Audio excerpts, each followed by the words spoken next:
are with another episode of Front of the Class, Real Stories from Real Educators with Jason Piechowiak. Jason, would you mind giving us the down and dirty? Where do you teach? For how long? What grades? And what's been your path, kind of what you have taught and where over the course of your career? All right. I taught briefly in Ohio for like 6 months doing a long-term sub position. My wife got into DePaul and she's like, we got to move. I got to pack my bags. And I actually finished coaching the football season in that fall. And I got here, and 8 days later, you know, my mother-in-law is getting her hair done at a salon. And a lady next to her is, getting her hair done too. And they start talking. So, she's a retired teacher doing a long-term sub position. And the next thing you know, I'm into an interview. And from there, I've been at Northbrook Junior High School, little suburb northwest of Chicago for the last 19 years. I think this is year 20. They start to blend together after a while. I've taught English. I've taught social studies for the last, I want to say 13, 14 years. And it's been the best. It's been really, really enjoyable. So you got this job because mother-in-law chatting at the hair salon, and that's how you ended up at the school that you're at? God's honest truth. And the crazy thing is, the teacher or the assistant principal who hired me, I have taught both of her kids and her nephew. Okay. So every time I have them at the start of the school year, I tell the story to the whole class that I wouldn't be here had it not been for her. Yeah. So, just random luck, man. And I haven't looked back once. That's awesome. Encourage more people in friends and family networks to just tell your story of what you do and what you're looking for, because you never know what that's going to lead to a job. Exactly. It's awesome. Exactly. And you mentioned teaching in Ohio first before getting this position here in Greater Chicagoland.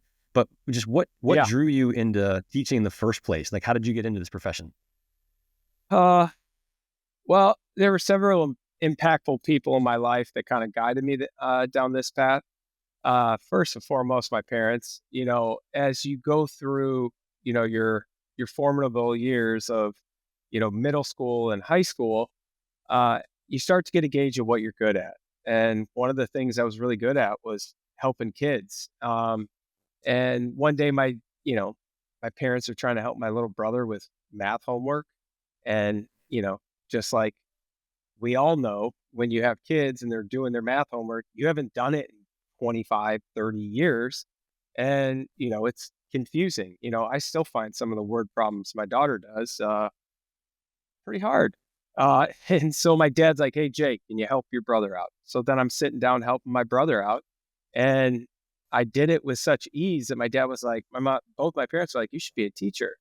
And, I grew up on a cul-de-sac with, I don't know, 11 or 12 boys that were, 12 and under. And I'm this 17-year-old kid. And it basically was like sports camp. And the parents said the same things. And then I got into coaching right out of high school football. And, the path kind of was unfolding in front of me. And from there, it was just, I got so much joy out of it that I haven't looked back. And it's been a great opportunity for me because, when your parents see something in you and then you chase it, I think not only is it fulfilling to me, but it's fulfilling to them. And then the other person is my 8th grade science teacher. I tell my students all the time that I wasn't the best student. I couldn't sit still. I went to a Catholic private school. They didn't like me because I would shout answers. I was busy. And so as time rolled on, you get to 8th grade and teachers know who you are and what you're like. And this teacher just put her arm around me and kind of was like, you're going to have fun this year. And the way she taught, the class was filled with lectures and experiments and discussions and bad jokes. And from there, it was like, I just really liked the way she delivered information and the environment she provided. And from there, I was like, oh, this is awesome. And I still, whenever I was back home, 10, 12 years ago, I saw her and I told her, I was like, you're one of the reasons why I became a teacher. and, special lady, Yeah, that's awesome. We can all point to that one teacher, or Yep. maybe two, maybe three if we're lucky. But I feel like many people have that one who you're like, wow, if everyone was like that, like, man, school could be really fun. Uh, So awesome that you had that one, and that hopefully you're carrying the torch and being that teacher for somebody else. And Absolutely. you mentioned doing this for about 20 years or so. What has kept you doing it for that long? Like what keeps you in the game? What keeps you coming back year after year? Well, I think in large part it's the fun of it. There's joy in what you do. I think the kids bring such energy that I it's contagious. You come in 8 a.m., 7 a.m. on a Monday morning and you're tired. It's been a rough weekend going to every sporting event with your kids and, play dates and parties. And they come in with such energy because they're like, what are we going to do today? And that energy is contagious. And then from there, it's like, I also know I get incredible joy by making someone else feel good about themselves, building their self-esteem. I mean, we're talking about 11 and 12-year-olds. They're constantly looking for reassurance and positive feedback in a time in their life where things are changing, social groups are changing, academic rigor is ramping up for middle school and potentially, in the future high school. And so if you can make a kid's day, they'd go to war for you in a sense. And so when I can do that for a kid, it's pretty cool. And so that's why I keep doing it. How like I'd love to dig into that for a second. Like Yeah, if you can make a kid's day, they'll go to war for you. They'll have a better day, better week, etc. Like what yeah. any examples come to your mind, or like how do you try to foster that?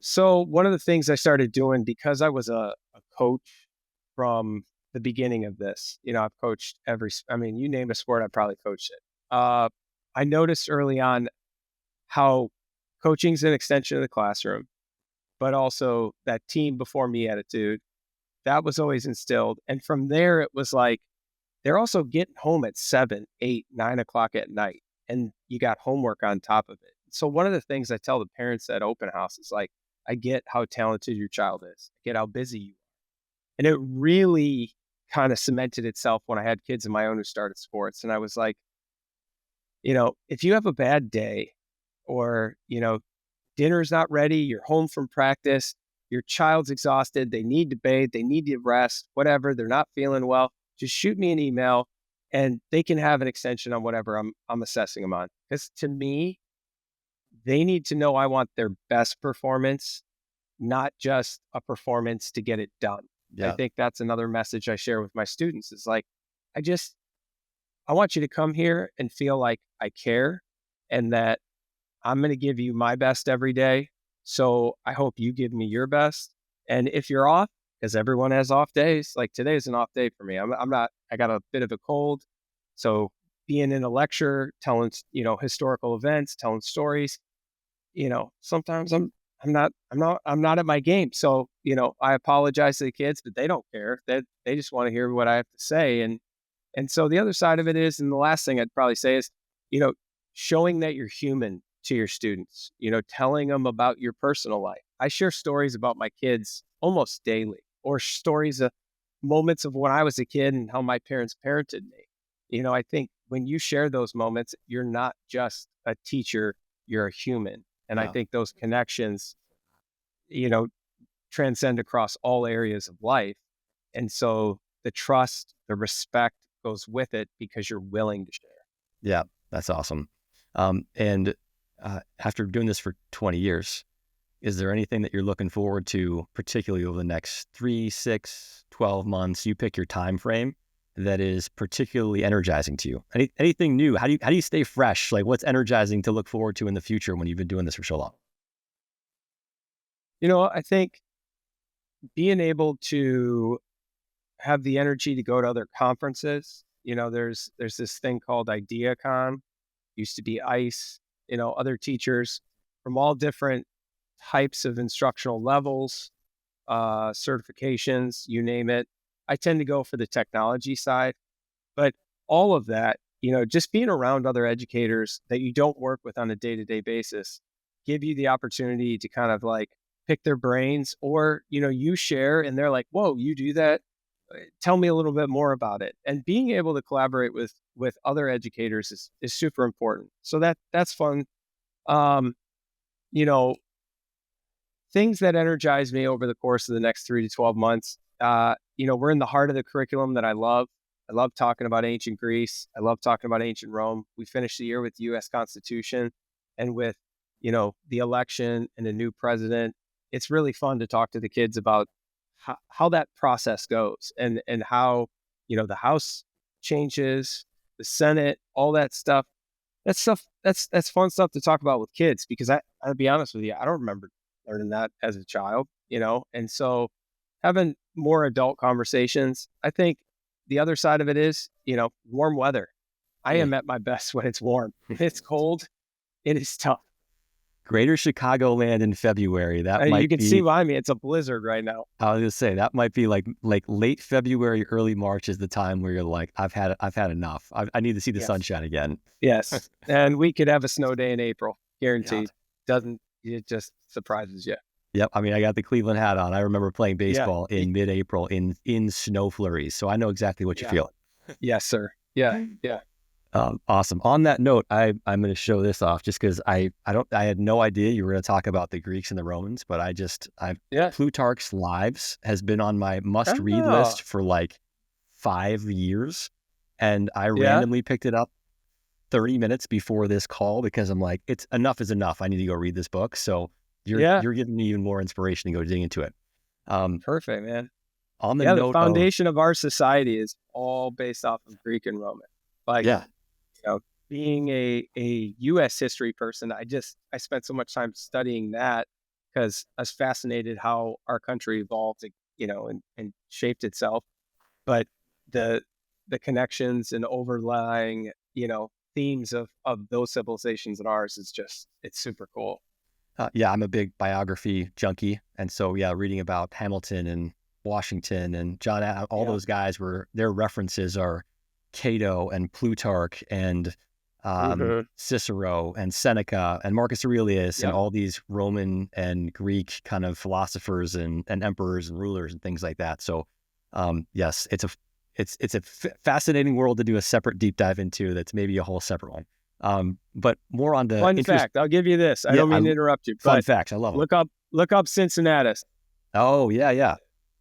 We'll Yeah, give that we'll that's a give that good one one too. to me and to all the viewers. Look up Cincinnatus and obviously Yeah. also of the Cincinnati city name. Um, Yes. and going back into some of your teaching and stories in this 20-year career, I'm curious to hear what do you look back on that are one or multiple of kind of the coolest, most enjoyable, or just proudest moments of your teaching career, stuff that you think about and it still kind of makes you light up and smile, and you'll probably still, when you're 80 years old, look back and be like, man, that was a really cool moment. Like what strikes you for that? Um, I'll tell two. The first one was the day I called my dad when I got this job. You Hmm. know, Being able to tell him that I landed on my feet in a place that he was worried about, and just being like, I'm gonna be gainfully employed. I found a path. I found a job. That was a memorable moment. But the one that comes back to me always, because people will Google my name, or, students will Google my name, parents, whatever. The other day, my daughter was telling me that her teacher, stumbled upon this, WGN article on me, and it was back in COVID. I think it was fall of 2020. Um, I received the Buddy Helpers PepsiCo Teacher of the Year award. Um, and, you know, my wife knew I was getting this award and I didn't. And Oh, the okay. true backstory is this. It was a Sunday.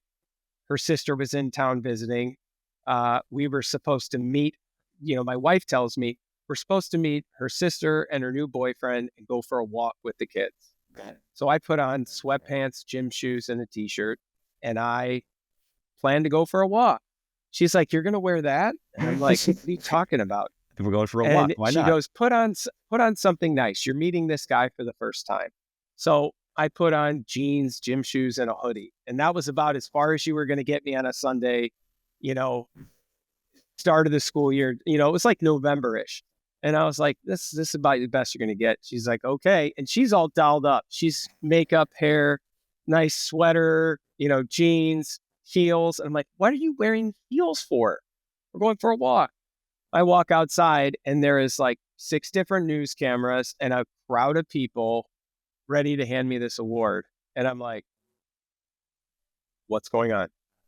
And I was recognized for being someone who, goes the extra mile, incorporates acts of service and community. And, it went back, if the the award and what they talked about in the article was, losing my dad to cancer in 2016, and then, our house was victim to a fire, and then I had a student who had leukemia, and I dedicated this ride that I do every year, this charity 100-mile bike ride through Pelotonia, and you know, I guess colleagues or whoever, I don't know who nominated me. I still don't know. Uh, Actually, I do know. Christine did. But people nominated me for this, and I just was so floored by it. And you're asked these questions in the moment, and you're trying to answer and sound articulate and smart and an educator. And then he asked me a question, like, what would you think if your dad was here right now? And of course, I'm crying on national television, and it was but it was such a powerful moment to be recognized. And I said in the interview, every one of the teachers deserves something like this. Anybody who dedicates their life to this profession should be recognized in some capacity, simply because you don't do it because of the pay or the status or whatever. You do it because you care about kids and the impact you can have. And so I think that's probably the most memorable, that will always come back to me and be like something I'm so proud of. Oh yeah, that's. Thank you for sharing that. And obviously, that's amazing. Congratulations. And Thank you. as a fun side note, we'll have to think of, if she hasn't already, like, how else could she have teed up you to wear something besides a hoodie with a better backstory? Yeah. Yeah. And she says to this day, it was better that way because I was able to, off the cuff, speak from the heart and not be prepared. And I think that, the way they're able to edit, just like they edit this, they made me look better than I think I sounded. But, the whole day I spent reflecting, like, it was like one of those moments. I wish my dad could have seen it. It was like just one of those, like, my parents, I talked to my mom, she's still alive, and we talked, that they kind of put me down this path. And I was so grateful that they did, because, you know, I could have picked any career and never been recognized and been just as happy. But to pick something that has such a lasting impact on kids and then be recognized for it was so powerful. It really re-energized what I do on a day-to-day basis. Yeah. On that note, I'm curious, like, for such a surprise like that to happen, right? Do you remember after the cameras are gone, the trucks have faded away, and now it's back to a normal Sunday evening? Do you remember what did that feel like? Like what like were you just like ecstatic the rest of the day? Like, how'd that feel after the cameras had sped off? Complete transparency, I went upstairs and cried, to be Yeah. honest. Like, just because of the reflecting of, I said in the interview, my father preached family, friendship, service, and community. And I feel like being recognized for this award, you have to embody those values. And, I got choked up in the interview, and then I went upstairs, and, my kids are sitting on my lap. My wife's like, "What do you think? Like, how crazy is this? This is amazing." And in my head, I couldn't enjoy it right away. And then I talked to my mom, and she's like, "Enjoy it, then sit back." And of course, my phone's blowing up by 5 o'clock. Apologize for the bell. Classes are switching. But, my phone's blowing up and all these people are texting me from every part of my contacts list. Like guys I played sports with, guys, good friends, colleagues, acquaintances, husbands of the or parents of kids that that go to daycare with. Like you name it, I was getting it. And it was super cool. And it was just like, you look back at it and you just think, why me? Like there's so many other educators out there so deserving of it. I almost felt guilty after the fact when I came into work the next day. All these people are congratulating me, and I'm like, you deserve it too, like just as much as I did. And that was probably the part that like stuck with me. It was like remembering to recognize other people, not just myself, for this award was, you know, so at the end of the school year, they gave you $250 or $300 towards your classroom. I told my principal, I said, I would at the end of that school year, it was such a tough year with COVID and everything. I said, let's use this money to get a shaved ice truck for the last day of school for everyone.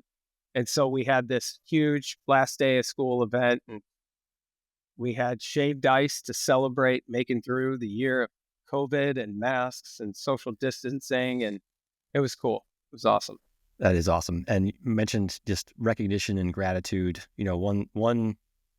One thing I've tried to consciously shift my own mind on is like you whomever you see someone who's just doing a good job or doing something awesome, like just go tell them.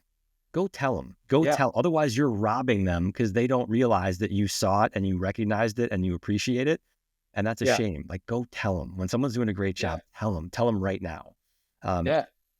so, yeah, Or thank just you. saying thank you. Yeah. Like, somebody does something for you, or, they sub for your class because you got a meeting running late or whatever, and they just pick it up and they're not asking to be paid. They're just doing it because they're your friend. It's like, we're all in the trenches together, and there's no better than to trust the person to your left or right and give them gratitude for their efforts. Yeah, no doubt.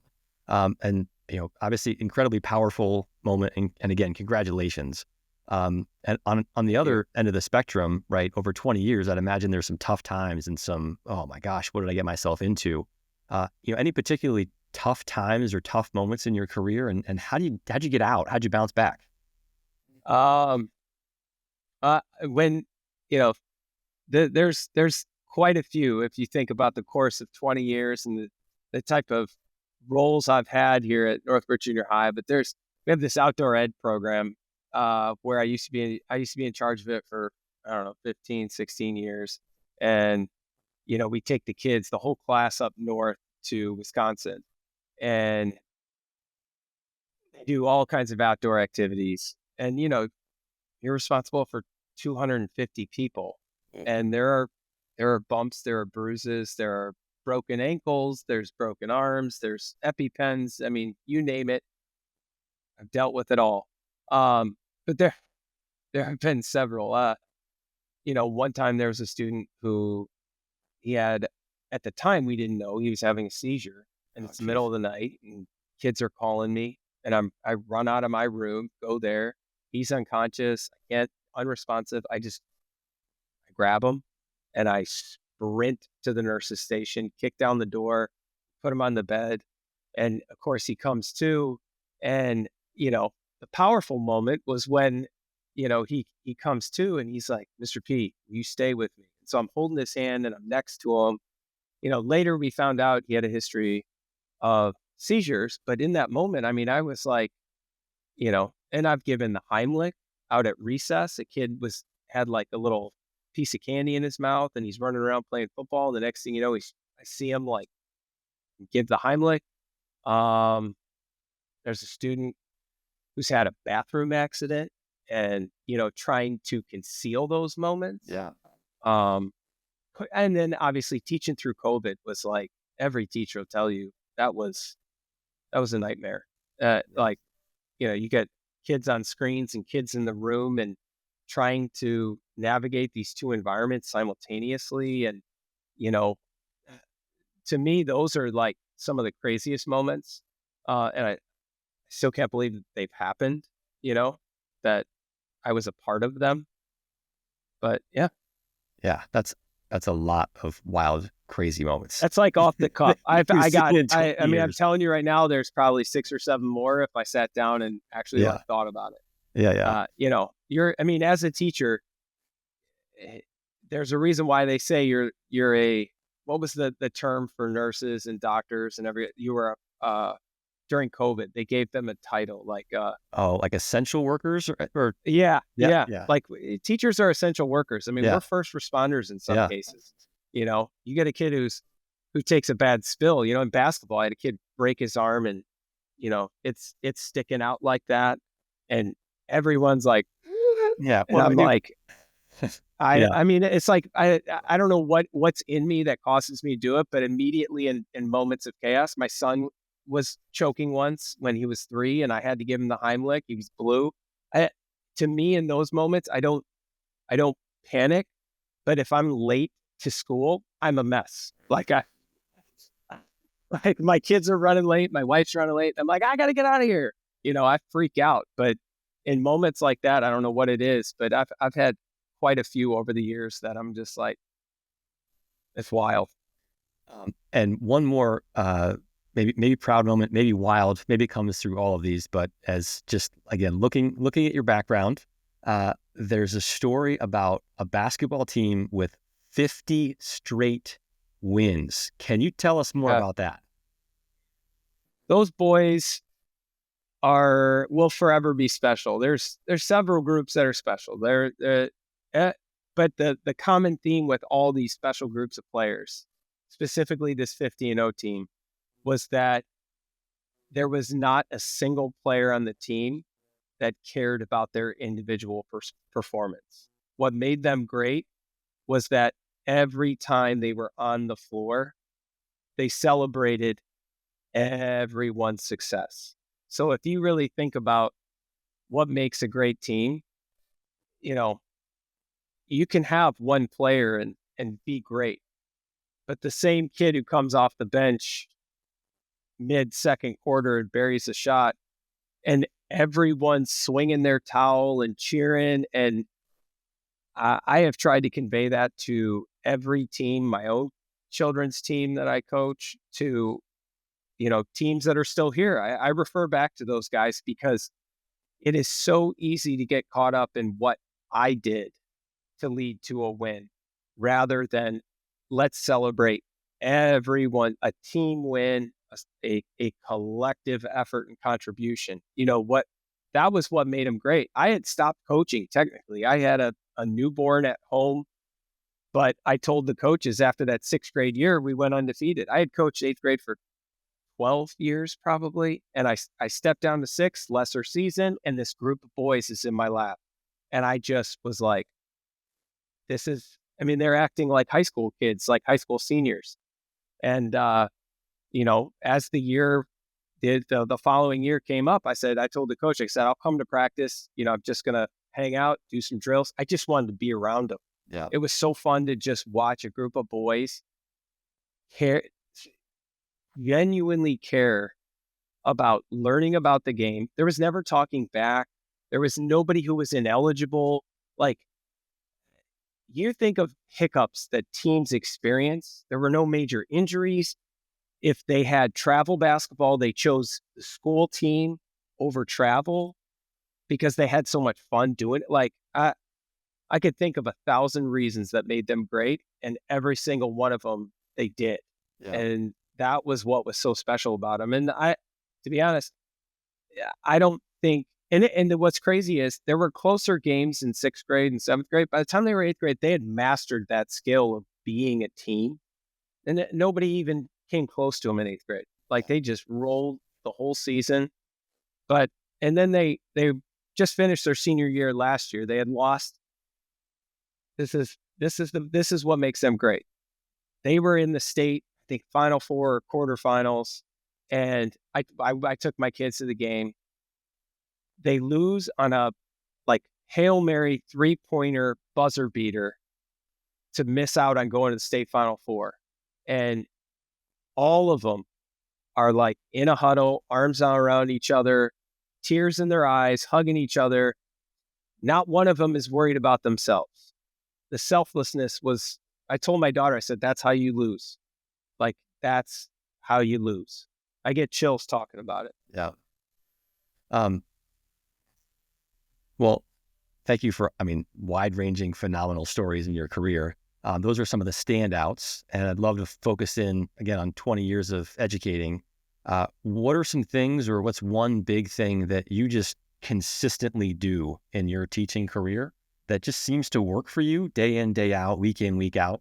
And maybe you're surprised other people don't do that thing because it just seems to work for you. And like, does anything stand out for you? Things you kind of consistently do in your career that work for you, and maybe you're surprised others don't do that thing. So my mom was, she ran a daycare out of her house when we were kids. And one of the things she would tell the parents was, I'm going to treat your child as if they're my own. They're going to be in good hands. I'm going to care for them. I'm going to do everything to, you know, treat them as if they were in your house with you. And that kind of, that just naturally translated in the classroom. I treat my students the same way I would treat my own children. I'm going to give them the love, but I'm also going to give them the tough love. I'm going to discipline them. I'm going to teach them what it's like to be a student. If you want to be your student's friend, you're going to have a long year. If your students respect you and trust you and know that they can look up to you in difficult times, or share celebrations. Anytime someone does something special, we had a student recently who finished fifth at a very, very competitive math contest. And instead of me like, it's on the school news, everyone cheered, I stopped my lesson for that morning and wanted to showcase Ed. Ed, tell me about the weekend. How was that? Like, you know, let them get that feeling that they're important. I tell the parents at the beginning of the school year, I said, I want you to know that you need to feel comfortable knowing that I'm going to care for the most important person in your life. You know, these kids are your everything, just like my own are to me. I want to give them that support in all aspects of their life, academically, socially, emotionally, and when they need it, a kick in the bottom, that tough love, like, I'm not going to accept this work because I know you can do better. And consequences for actions. You make a mistake. Well, we have school rules here. We got to follow through, but it's that follow up conversation, letting them know, I think you're better than this, or that was a really poor decision. Would you do that? I tell my son's team, Yeah. he's first grade playing basketball. Anytime they're doing something, they're getting physical with each other, they're getting upset, or someone's crying because someone did something else. I ask them, would you behave this way if your parents were watching you? And that's the same thing I say to my students. Would you do what you did if your mom and dad were watching? And the answer is always what? No. So that's how you should be in my classroom. And that's worked tenfold every year. It's been great. I've written one detention in 20 years. Yeah. Incredible. I'd like to highlight two things there that I just think are awesome. One is that upfront kind of conversation with the parents at the beginning of the year, right? Of like setting the stage that you're going to be their students, their child's biggest advocate, but you're also going to hold a high standard, and that you're there to give them the love as if they were your own kids, right? And like that's the expectation you're having with them up front. And then that one little question, right? Like sometimes there's a power of just, you don't have to make this big show. That one little question of like, would you do that if your mom and dad were watching? Nope. That's a powerful, powerful question that other people listening can potentially go use and take in their classrooms. A couple more quick hitter questions as we kind of wrap things up a little bit. As you look back to maybe your first, second, third year teaching, or as you are maybe around brand new teachers, right? What's the number one piece of advice that you give to new first, second year teachers, or what advice might you go back and give yourself at that time, knowing what you know today? This is going to be the hardest job or the hardest year of your life, that first year. In education, there's so many acronyms. You know, Like, I remember my first year and it being so intimidating that I went down to a colleague's office and I was like, "Could you make me a cheat sheet for all these acronyms we have in the building?" Because I'd be in meetings, I'd be like, "I have no idea what people are talking," and that complete transparency, that was intimidating because you want to participate in the meetings, but you're so new and all that's in your head is, what are my lesson plans for the next day? What do I have to do? And I just so I you know, always plan for the possibility that your lesson plan or what you're doing in class that day can go wrong. And what is your solution? I think like naturally, I just off the cuff am able to adjust to chaos or disruption. And so no matter what challenges arise, I think you have to remember that the kids' energy is contagious. And if you keep a positive attitude, they'll keep a positive attitude as well. Um, and my wife says it always, tomorrow's a new day, you know. So if you have a bad day at school, the next day it resets. Every day is a reset. So it's not like, you know, fix what was wrong yesterday and tomorrow's a new day. Be better. Um, and, you know, one other thing is it's okay to veer off and spend time building the relationships instead of following the plan. I think that there have been times, January 6th is a perfect example. We were Zoom teaching, we had this gap post holidays of Thanksgiving and Christmas because of COVID and not having outbreaks that we were Zoom teaching. But I came into the building and you can see the TV here. I have my students on it and I'm talking to them. And I said, lesson plans out the window. What questions do you have? Yeah. And the amount of just not understanding how the process of politics works and why were people so angry and, Yeah. you know, throw it out the window if you feel like it's right, Yeah. and also let them, a kid I've had students who want to be called a different name because they're unsure of gender or, they just don't like their name, whatever. I will keep a post-it or I will make note of it. And I try to call them by that name every day so that they feel comfortable. I think the biggest thing you can do is create an environment where they feel safe and comfortable. And if you do that, everything else falls into place. Yep. You know, And I would that's imagine, probably what I could give. just real quick follow up on the January 6th and turn on the TV and just having an open forum and throwing out the lesson plan. I would imagine that fostered a very high amount of curiosity from the kids, right? Of like, Yeah. this is no longer you teach it. Like, this is just like, here's what's actually going on in today's world. Like, what do you think? What questions do you have? I would imagine a day like that creates a tremendous amount of curiosity amongst your students. And there were like questions where I was like, I told the kids, there are going to be questions that I can't answer simply because there's a liability. Like, how do you feel about it? Do you think that, Trump is in the right? Do you think I was like, I can't answer that, but what other questions do you have? And if they asked a question that I didn't know, because they ask good questions. And sometimes there are questions I don't have answers to. I will be like, let me write it down. I'm going to do some research. I'll get back to you tomorrow. Yeah. And that can even be within my content. Like, we're talking about, I cover 5,000 years of history. There are some things they come across that I'm like, I got to do a little research, a little recount, and I'll get back to you. Yeah.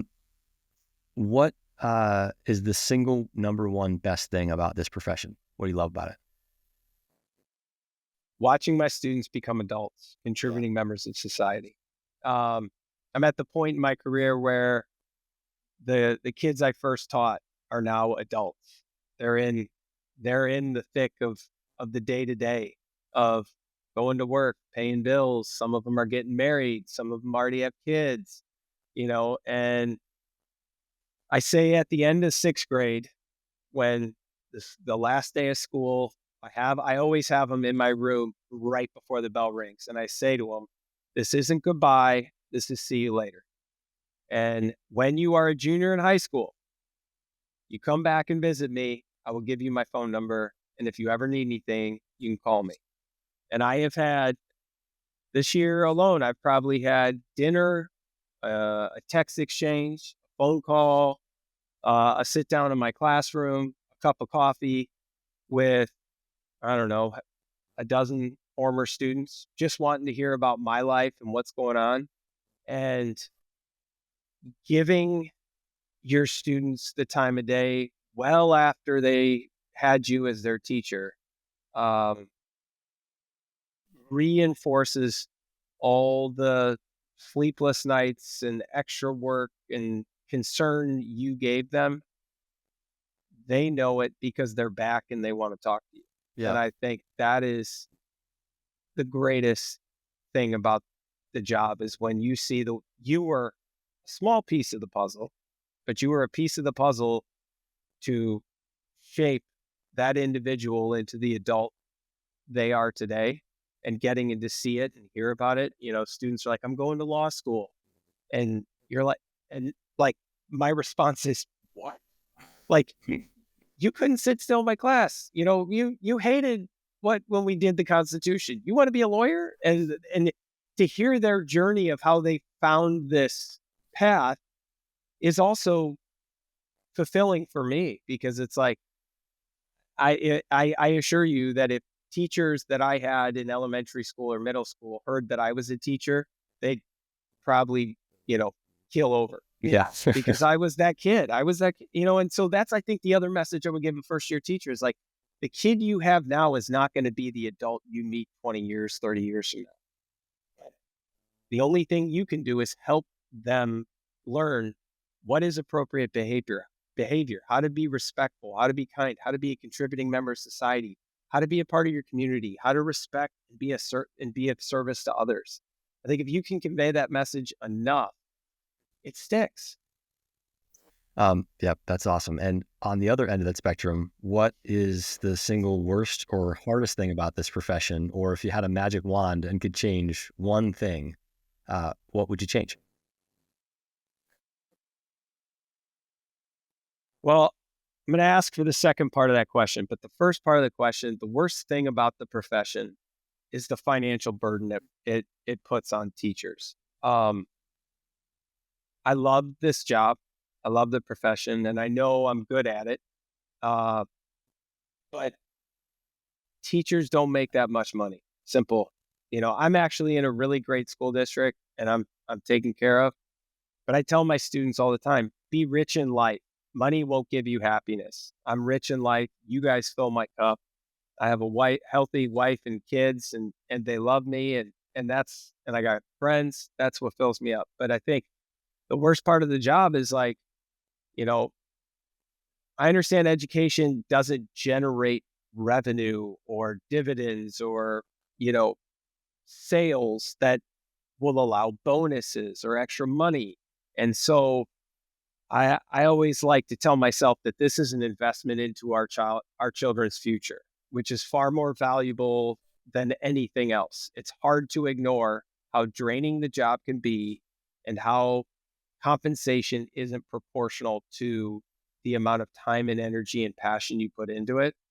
Um, you give your heart and soul to it, really, truly. And then you turn around and do the same to your own kids. And if you have them, you know, it's difficult when you're trying to give your kids and your family the best Christmas or the most memorable spring break vacation memory. And, you know, or if you want to upgrade to a bigger house because you're growing out of your house, those burdens hit hard for educators, because there are times where I spend my own money on my classroom just because I'm like, I used my budget, but I really want this for my students, and I'll spend it. And, there are times where I've considered other professions or other financial opportunities, but I know that if I went down that path, one, I might not be happy, or two, if I tried to do both, one's going to take a hit, and that's going to be my dedication to this. And so that's probably the worst part about it. It's just tough,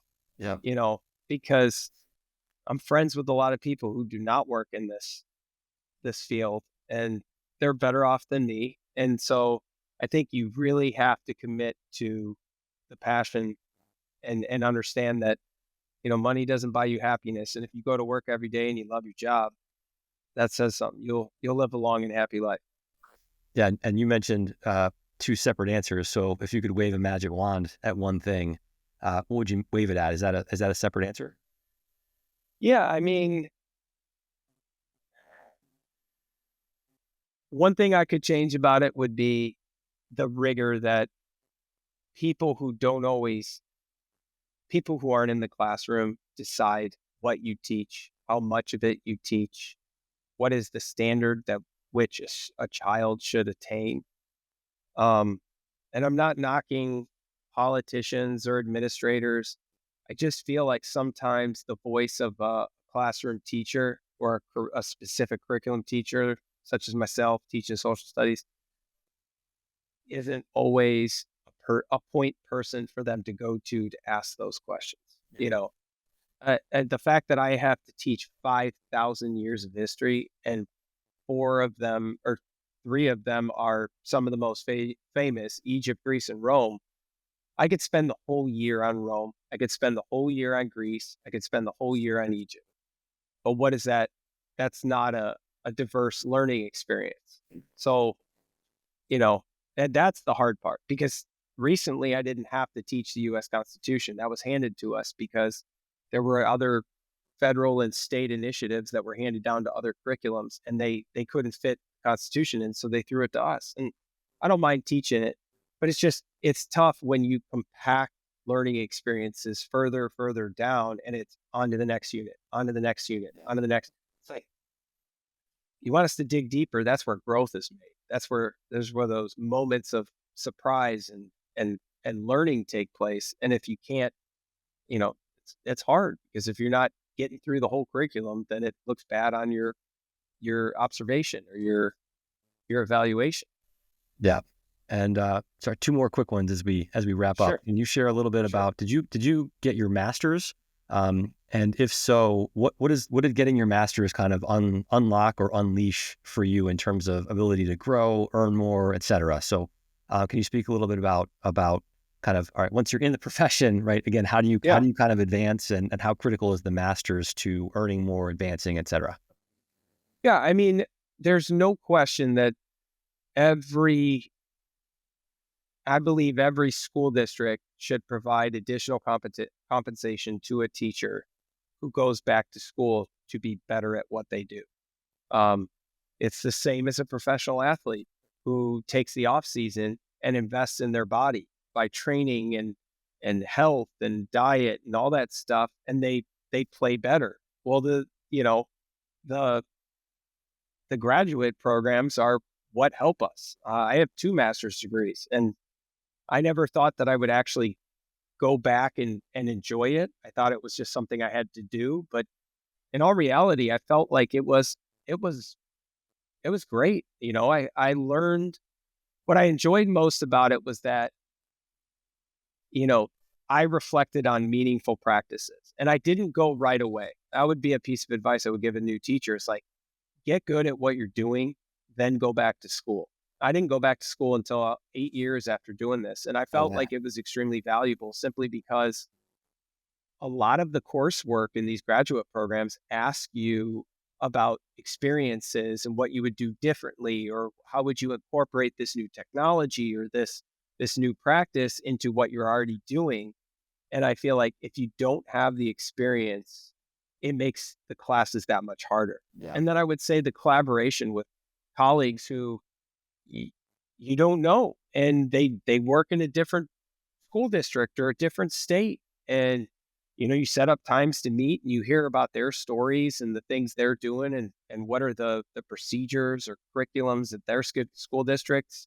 And there's nothing better than meeting people in your craft and kind of spitballing and sharing about the struggles and the cool parts and the experiences, just like we're doing now. Yeah.